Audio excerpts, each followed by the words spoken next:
Soy el menor de 4. 2 han fallecido. Queda el hermano mayor, Sergio, tiene 62 años, si no me equivoco, 62 o 63. Y yo que tengo 30, pero uno de ellos, amé siempre a mis hermanos, pero uno de ellos te habría encantado, porque siempre tenía un chiste a flor de labios, y era de esos parientes que Dios nos regala, esos familiares que Dios nos lo da para que las fiestas no empiecen hasta que ellos no llegan. Son esos que son el alma de la fiesta. Él podía hacerse amigos de cualquiera, tenía un carisma que supongo que había heredado de mamá, de la vieja que siempre fue artista, y él creo que tenía ese alma de artista y tenía una simpatía, arrollador, fue predicador, ¿saben? Y uno de los buenos, un gran pastor, fue un predicador, un pastor, un hombre de Dios. Y un día su iglesia atravesó una crisis. Él no era el pastor principal, era uno de los pastores asistentes, técnicamente. Y el hombre falló, su pastor falló. Por alguna razón él no lo pudo superar. Por alguna razón se apartó del Señor y se fue de la iglesia. Primero dejó la Biblia, después dejó la iglesia, después dejó la comunión con el Señor y se fue para nunca jamás regresar. Al poco tiempo nos enteramos que volvió a tomar, que volvió a beber, y el alcohol hizo estragos. Empezó a adelgazar, empezó a estar triste, cada vez más gris. Las últimas veces que lo vi era la sombra de aquel Daniel a quien tanto yo quería parecerme cuando iba a ser grande. Y en el año 2013, 2 años atrás, promediando mayo, mi hermano mayor me llama y me da la noticia de que había tenido un infarto irreversible, obviamente un infarto masivo, y había partido, había fallecido en la ambulancia mientras que los paramédicos intentaban darle oxígeno, respiración. Daniel Marcelo Gebel, le dediqué el más reciente de los libros. En un mundo lleno de voces que compiten por nuestra atención, existe una voz diferente. Una voz que no grita, pero que penetra lo más profundo del alma. Una voz que no solo informa, sino que transforma. Aquí, en Escuchando su voz, no vienes a escuchar simplemente palabras. Vienes a encontrarte con mensajes que pueden encender tu fe, renovar tu esperanza y recordarte que Dios sigue hablando, aún hoy. Cada prédica, cada enseñanza y cada palabra que encontrarás aquí ha sido cuidadosamente elegida para tocar tu corazón, inspirar tu vida y acercarte un paso más al Padre. Porque creemos que una sola palabra suya puede cambiarlo todo. Así que, mientras escuchas, abre tu mente, abre tu corazón y deja que su voz sea la que marque tu camino. Porque no estás aquí por casualidad. Estás aquí porque Dios tenía algo que decirte, justo hoy. Bienvenido a Escuchando su voz. Prepárate, porque Dios está por hablarte. Y yo he tratado de imaginarme los minutos finales de mi hermano viajando a alta velocidad por una ruta oscura en Buenos Aires, en una ambulancia, en una madrugada, con médicos dándole oxígeno. Y me preguntaré por siempre, o no sé si por siempre, sino hasta que esté allí en la eternidad, me preguntaré si tuvo esos minutos que él alegaba que iba a tener. Porque toda la familia, el resto que seguimos siendo cristianos, le decíamos: Daniel, ¿qué tal si tienes un accidente? ¿Qué tal si pierdes la vida? Tú has predicado, no te tengo que contar el mensaje de salvación. Y él decía: no, yo sé la verdad y sé que estoy haciendo las cosas mal. Sé que estoy fuera de Dios. Sé que mi vida no está correcta, pero estoy seguro que Dios me va a dar unos últimos minutos para arrepentirme. Y yo le decía: ¿y qué si no te da esos minutos? Dios me lo va a dar, tranquilo, Dante. ¿Qué si no te lo da? Dios me lo va a dar. Así que se imaginan que lo primero que pensé es si tuvo esos minutos antes de morir. Me lo imaginé a Daniel con la última imagen que se llevaría de su paso fugaz por esta tierra, que era el techo de una ambulancia y unos cuantos desconocidos sobre él intentándole dar oxígeno. Y tal vez tu corazón no esté dando su último latido, pero sí hoy llegaste a este servicio con tus últimos ahorros, la última solución, la última pizca de café, el último crédito, la última oportunidad, el último análisis. Siempre llegamos a lo último de algo, la última onza de paciencia. Tenemos temor a que nos demanden, temor a terminar últimos, temor a perder los ahorros. Ese bulto en el pecho o en el antebrazo nos produce cierta preocupación. Ese lunar no nos gusta nada. Ese tipo que se mudó en la cuadra no nos da tranquilidad. Y entonces empezamos a tener miedo, empezamos a tener temor. Y decimos, ¿qué tal si se me agota lo último que tengo? Nos llenamos de ansiedad. El miedo te encierra en una prisión y no puedes salir nunca más. Eso es lo que logra el miedo.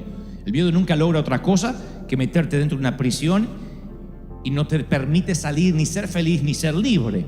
Ahora imagínate un día, un solo día, solo un día sin temor, un día sin miedo, sin temor al fracaso, sin temor al rechazo, sin temor a la tragedia. Imagínate un día sin pensar que algo le pasará a tus hijos, que te faltará dinero, que no vas a comer mañana, que podrás pagar el mortgage. Un día sin temor alguno. Tú dices, wow, nunca lo había pensado así, creo que sería muy feliz. Y por eso el Señor preguntó, ¿por qué teméis?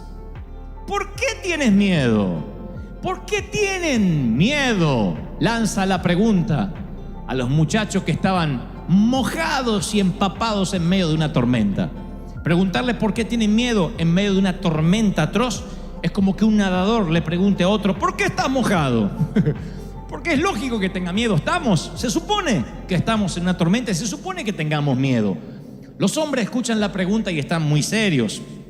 El crucero acaba de convertirse en una pesadilla aterradora. Y así es como uno de ellos recuerda el viaje. Dice, luego el maestro Jesús subió a la barca y lo siguieron los discípulos. De repente se levantó en el lago una tormenta tan fuerte que las olas inundaban la barca. Mateo 8:23. Escuchen este detalle, no se lo pierdan, por favor. De repente, una gran tormenta se desató en el mar. No todas las tormentas vienen de repente. En la pradera los agricultores ven los cambios de nubes y dicen, me parece que va a llover. Los que saben de tormentas dicen, mi mamá decía, me está doliendo la cadera, va a llover. Nunca supe cómo se conectaba la cadera con el clima, pero no fallaba la vieja. Era un barómetro. Ella decía, me duele la cadera, va a llover.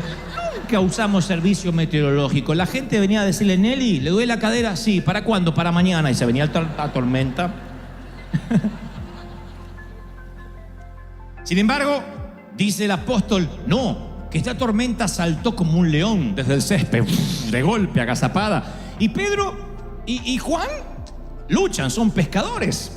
Y el oficio les hace hacer que traten de mantener la vela lo más abajo posible. Mateo es recaudador de impuestos. Mateo trabaja en el IRS. Sabe tanto de velas, barcos y tormentas como yo de japonés, mandarín e inglés. Así que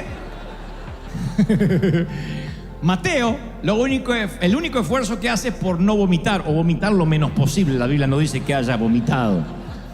Y él hubiese preferido relatar la historia de la siguiente forma, decir, y Jesús subió a la barca y entonces un arco iris apareció y vieron una bandada de palomas en formación de cruz. Esa hubiese sido una historia poética del Señor. Sin embargo, dice, el Señor se sube a la barca y se levanta una tormenta tan fuerte que las olas inundaban la barca, con el Señor arriba. Esto me enseña una lección, señores. Subirse a la barca con Cristo puede implicar que tengas que mojarte con Él. Y no aprender o no entender este principio o este concepto básico nos causará muchos dolores de cabeza. En medio de nuestras tormentas personales, tan reales y poderosas como las olas que azotan una barca, Jesús nos pregunta con ternura, ¿por qué tienen miedo? ¿No ven que yo estoy con ustedes en la barca? Somos humanos y el miedo es parte de nuestra experiencia. Puede nacer del caos de nuestras circunstancias, de lo desconocido, de lo que creemos no poder controlar. Pero esa pregunta de Jesús traspasa el miedo y nos confronta con una verdad liberadora: no estamos solos.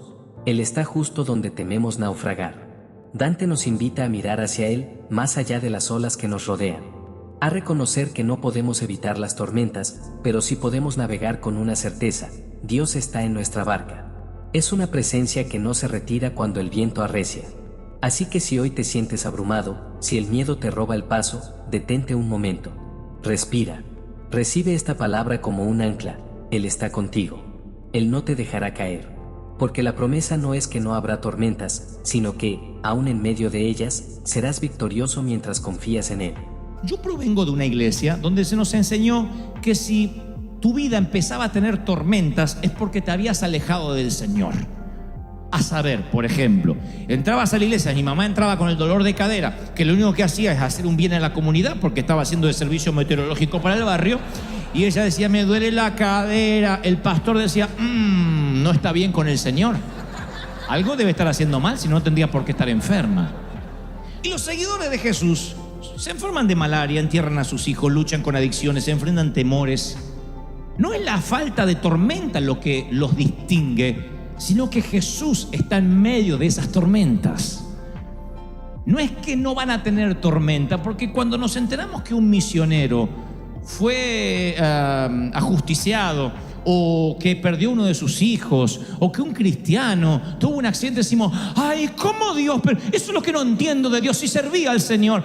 La Biblia no dice que estaremos exentos de tormentas, pero sí promete que nada nos puede pasar si Él está en la tormenta. Y ustedes dicen, pero ¿cómo no me puede pasar nada malo si les pasa cosas malas? Pero el Señor vuelve a decir, quiero que entiendas lo siguiente: a lo mejor la tormenta es espantosa, a lo mejor la nube se pone tan negra que dices voy a morir, pero nada va a salirse de mis manos ni de mis planes, porque yo estoy al control y yo soy el que invito. ¿Lo creen, sí o no? Ahora, dice Marcos agrega unos detalles muy curiosos. Dice, Jesús estaba en la popa durmiendo sobre un cabezal. El cabezal no es un almohadón mullido, no es un cojincito, es una bolsa de cuero llena de harina que se usa para estabilizar la barca, que lo suelen utilizar todavía los pescadores del Mediterráneo. Así que estaba con la cabeza durmiendo allí, y esa siesta preocupa a sus discípulos y le dicen, esto es lo que le dicen: Maestro, ¿no ves que perecemos? En otra versión dice, ¿no tienes cuidado de que nos morimos? Versión Dante habla hoy, ¿te importa un cuerno que nos vamos a ahogar? ¿No te importa? A mí me suena como esa reprimenda de algunas mujeres que dicen, ¿ves? Nunca cambias. Como si ellos tuviesen un background para decir eso. ¿Ves? El mismo sucio. ¿Ves? El mismo muerto de hambre. Es como que no te importa, como diciendo, ya es la tercera, cuarta vez que te enganchamos que no te importa. No tienes cuidado. Eso es lo que hace el temor. El temor lo que hace es sacar nuestros colmillos, porque el temor corroe nuestra confianza en la bondad de Dios. Lo erosiona. Nos va drenando nuestra confianza en la bondad de Dios. Nos llenamos de miedo y perdemos el control. Y perder el control es lo que más miedo nos da, cuando no tenemos el control de las cosas. Mamá, además de ser madre, esposa, hija y abuela, era controladora de la vida de todo el mundo.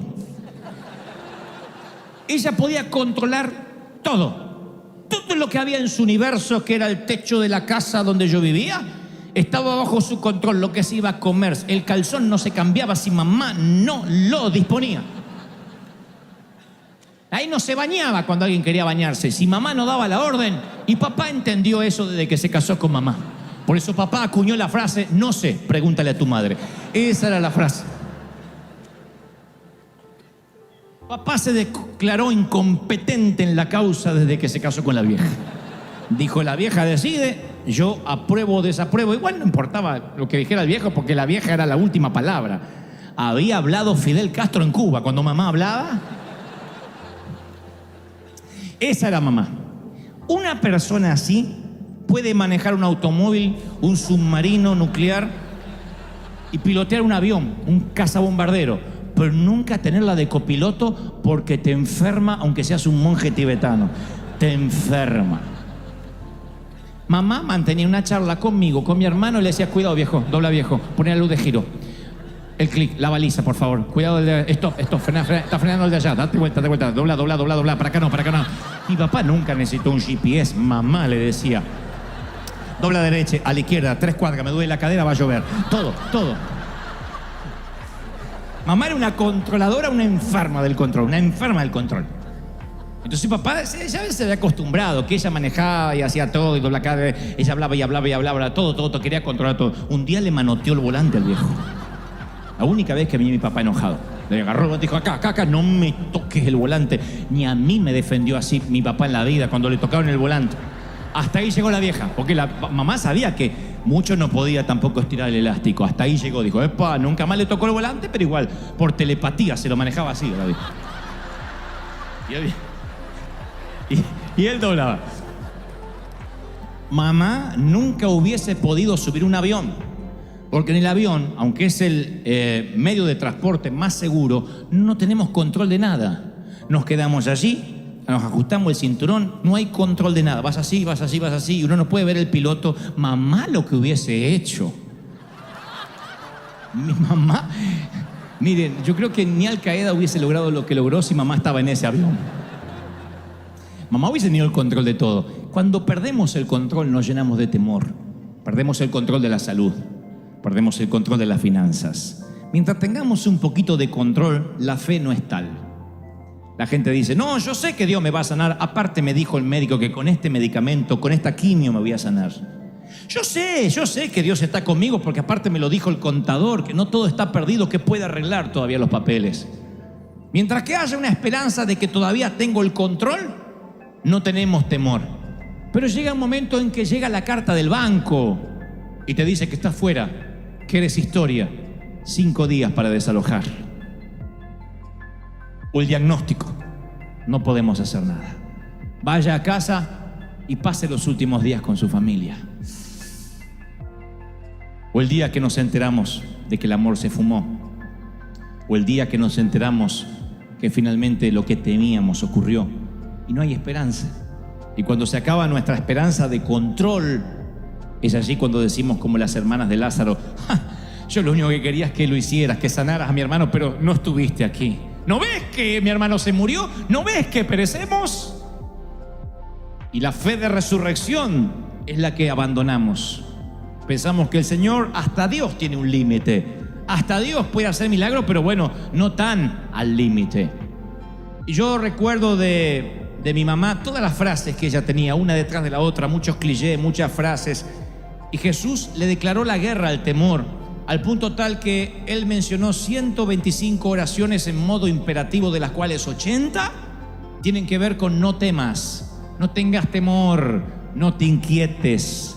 Y en toda la Biblia, desde Génesis hasta Apocalipsis, la palabra no temas figura, adivinen, 365 veces. Podría figurar 364 veces si estaría bien, o ¿qué tal 366?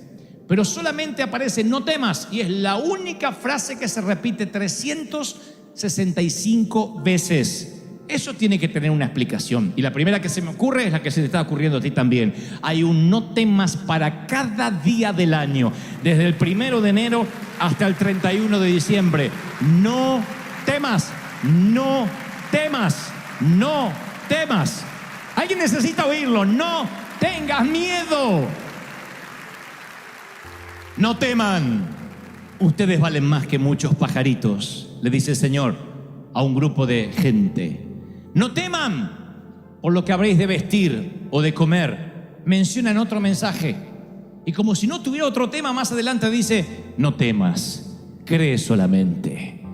Tened ánimo, soy yo, no temáis. Menciona caminando mientras que se parece un fantasma sobre el agua. No temáis a los que matan el cuerpo. Preocupaos si pudieran quitarte el alma, pero no temas por el cuerpo. Le dice a su grupo íntimo. No temas, manada pequeña, a un anillo más grande, ya es un círculo un poquito más grande, porque vuestro Padre os ha placido daros el reino. No se turbe vuestro corazón ni tenga miedo, le dice un padre desesperado. Luego hay una gran multitud y dice, y oiréis de guerra y de rumores de guerra, mas ustedes no teman, no tengan miedo. Va a ser un milagro. Jesús se le acerca, lo toca y le dije, levantaos. Y los leprosos que nadie los tocaba, dice, ¡hey! No teman. Cuando el Señor ascendió a los cielos, Si pudieras haber hablado con cualquiera de los discípulos, le preguntarías, ¿qué frase repetía una y otra vez? No será levántate, ni serás poderoso, ni los ungiré. Es, no tengas miedo. ¿Por qué tienen miedo? Hombres de poca fe. Yo estoy en la barca, estoy en tu vida. ¿Me veas o no me veas? Y si cuando a la altura de los ojos me tratas de buscar y no estoy, búscame entre los cabezales, quizás esté echando una siesta. Si no estoy en estribor, estaré en la proa, a babor, en algún lado en el barco, pero no me bajo del barco si tú estás arriba. Y más, si yo te invité a navegar, yo no me bajo del barco. No tengas temor.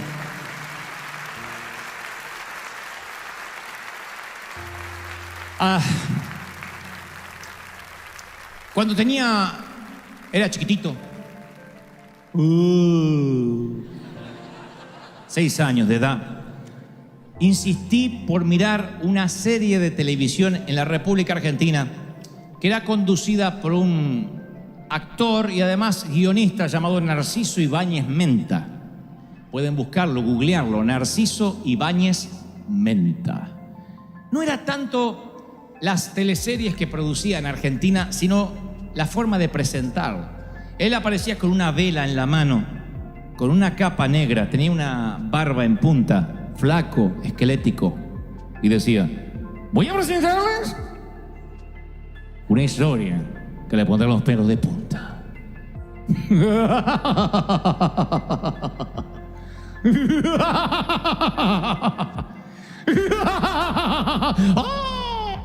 Yo me hacía encima, nunca fui estreñido de vientre por esa serie, por esa. Me orinaba en los pantalones. Lo que vamos a ver ahora es el regreso. Así hablaba, el regreso del monstruo. Hubo una remake de ese regreso del monstruo llamado El Pulpo Negro, que se trataba de un asesino serial que mataba gente, le dejaba como marca personal un pulpo negro encima del cadáver. Así que un día le dije, papá, ¿puedo ver el pulpo negro? Ni loco. Por favor, déjame ver el pulpo negro. Bueno, mírelo y ya está. Papá, eras muy fácil para convencer. Después de decir 2 o 3 veces, pregúntele a su madre, mamá estaba durmiendo, me dejó ver el pulpo negro. Desde ese día se me abrió un portal a un mundo desconocido. ¡Ay, qué pánico, qué miedo! Terminó el pulpo negro y toda mi casa estaba llena de pulpos negros. Pero eso no fue lo peor, sino la siguiente noche y la siguiente y las subsiguientes y las que vendrían. Porque yo en aquel entonces tomaba leche de noche, un vasito de leche. Y a veces me olvidaba de tomar la leche y tenía que ir hasta la sala, hasta la cocina, abrir la nevera para la leche. Pero yo estaba seguro que el pulpo negro habitaba entre la habitación y la nevera. Así que pasaba por la habitación de papá y decía, pa, quiero leche. Agarre de la nevera. No, está el pulpo negro. Mi papá se armaba de valor sobrehumano. Ese hombre me escoltaba a través del valle de sombra y de muerte. Y en pijama, Porque uno dice, si tengo que enfrentar a un delincuente me arreglo un poco. Él no, en pijama. En pijama iba así y sin miedo al pulpo negro. Abría la nevera, me servía el vasito de leche, esperaba que lo tomara y decía, a la habitación. Primero que me sorprendía de papá, ¿cómo podía dormir cuando había un pulpo en la casa? ¿No ves que morimos? ¿No te importa que nos hundimos? Oh, entendía a los discípulos. Dormía como un condenado mientras que el pulpo merodeaba a los niños de ese vecindario. Y lo segundo, cuando él se levantaba y me daba el vaso de leche, casi sin encender la luz de la nevera era el único testigo de lo que ocurría. Yo miraba a mi papá y decía, ¿de qué está hecho este hombre? ¡Qué valor sobrehumano! ¿Quién es este hombre que aún el pulpo negro le obedece y tomaba mi leche? Los discípulos le dijeron, Señor, ¿no ves que morimos? Y él se levanta, aquíétate, mar, y detiene los vientos. Y los discípulos dicen, ¿quién es este hombre que aún el viento y el mar le obedecen?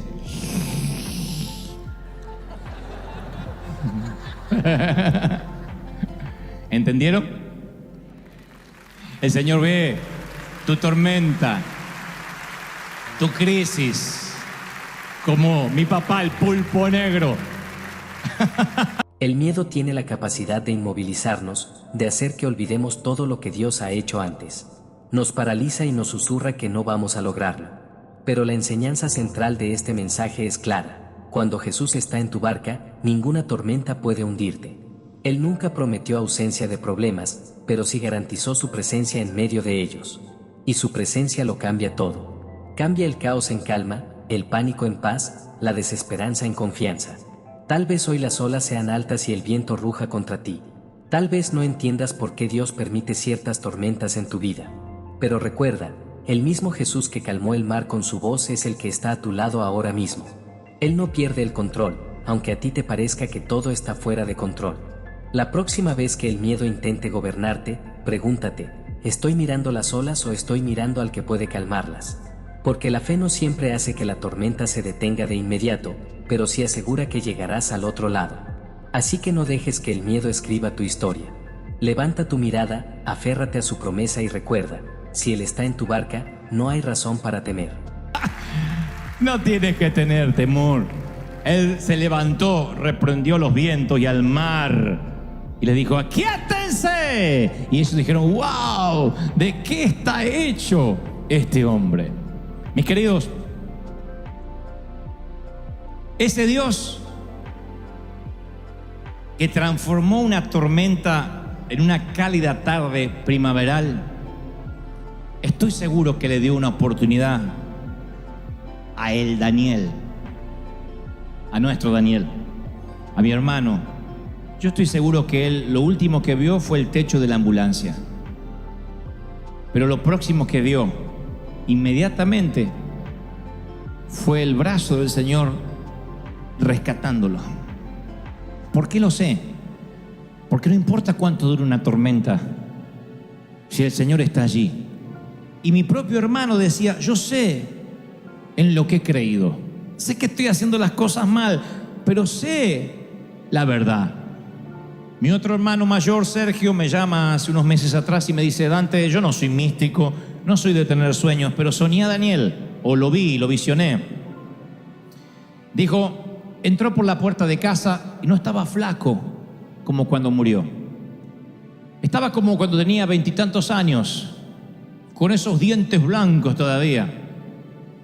Y estaba vestido de blanco al tono, con un sombrero de capitán, como quien se va a navegar en un plácido velero en el mar Caribe. Entró y me dijo, Sergio, dile a todos que llegué y los espero. Y luego se dio vuelta, dice, y vi su espalda grandota, porque yo siempre lo veía flaquito a lo último, y él estaba con su espalda así, derechito, como un capitán, derechito así, se fue. Daniel, tal como yo lo admiraba, como ese gigante que era cuando yo era chiquito. Y cuando me lo contó mi hermano, me conmoví hasta lo más profundo de mi ser, porque le pregunté a Sergio, ¿y se estaba riendo? Oh, sí, Daniel siempre se ríe. No en los últimos años. No, pero sí estaba riendo con ese humor de siempre. Me dijo, estoy bien, los estoy esperando. Por eso estoy seguro que aunque Daniel vivió los últimos años en una tormenta, conociendo a Jesús, conociendo al capitán de los capitanes, estoy seguro que no se hundió. Estoy seguro que en el último minuto, ahí en la ambulancia, le dijo, ¿por qué tienes miedo, Daniel? No tengas temor. Y se fue a casa y me está esperando. Estoy seguro que eso ocurrió y es mi oración que eso ocurra contigo. Que no te hundas, que no naufragues, aunque la tormenta se haya extendido por años, aunque la metástasis avance, aunque el cáncer esté allí, no te vas a hundir. Te doy mi palabra de honor que en el último minuto el capitán se despierta y te dice, no tengas miedo. Daniel, no tengas miedo, no tengas temor. Lo que yo pagué con precio de sangre me salió tan caro que no me lo arrebata nadie de mi mano. No tengas miedo. Denle un aplauso de celebración al capitán de capitanes. Gracias por escuchar este mensaje. Si esta palabra habló a tu vida, te invito a que te suscribas al canal, actives la campanita y compartas este video con alguien que también necesite escuchar la voz de Dios. Aquí en Escuchando su voz, creemos que una sola palabra puede transformar un corazón. Así que quédate con nosotros, porque lo mejor aún está por venir. Dios te bendiga.